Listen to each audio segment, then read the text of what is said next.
প্ৰিয় দৰ্শকসকল, real facts আছামলৈ মই উজ্জ্বল বৰদলৈ পুনৰ এটা নতুন খবৰৰ সৈতে স্বাগতম জনালোঁ।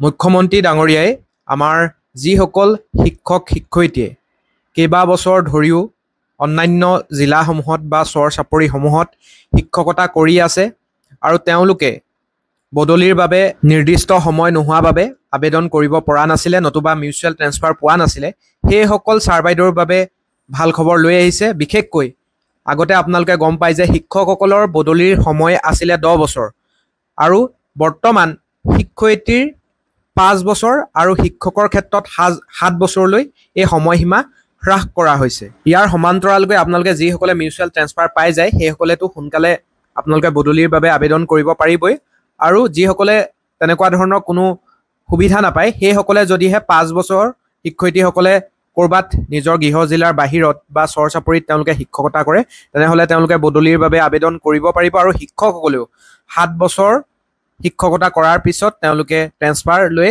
আহিব পাৰিব নিজৰ জিলালৈ। আৰু অন্যান্য বিভাগসমূহতো আপোনালোকে বদলীকৰণৰ সুবিধা লাহেকৈ পাব।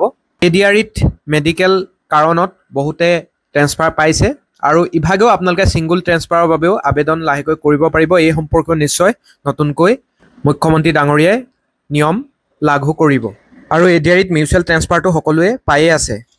আৰু ইয়াৰ লগতে যোৱাকালি ইতিমধ্যে কেবিনেট বৈঠকত কেইবাটাও সিদ্ধান্ত লোৱা হৈছে।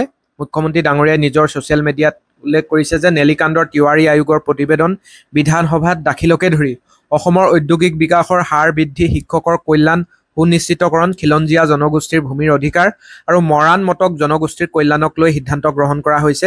অসমৰ ঔদ্যোগিক বিকাশৰ হাৰ বৃদ্ধিৰ বাবে কেবিনেটে অসম পেট্ৰকেমিকেলছ লিমিটেডৰ 500 TPD মিথানল আৰু 200 TPD ফৰ্মেলিন প্ৰকল্পৰ বৰ্ধিত ব্যয় 2267.22 কোটি টকা অনুমোদন কৰিছে।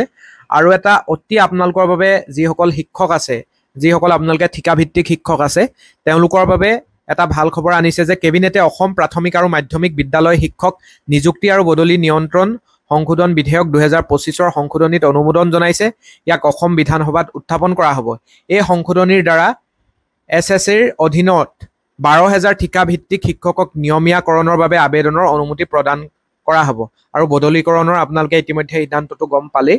আৰু খিলঞ্জীয়া জনগোষ্ঠীৰ ভূমিৰ অধিকাৰ সম্পৰ্কতো গুৰুত্বপূৰ্ণ সিদ্ধান্ত লোৱা হৈছে। কেবিনেটে খিলঞ্জীয়া ভূমিহীন পৰিয়ালক ভূমি আবণ্টনৰ হেতু মিছন বসুন্ধৰা 2.0ৰ অধীনত 224 আবেদনৰ পৰ্যালোচনা কৰাৰ বাবে অনুমোদন জনাইছে।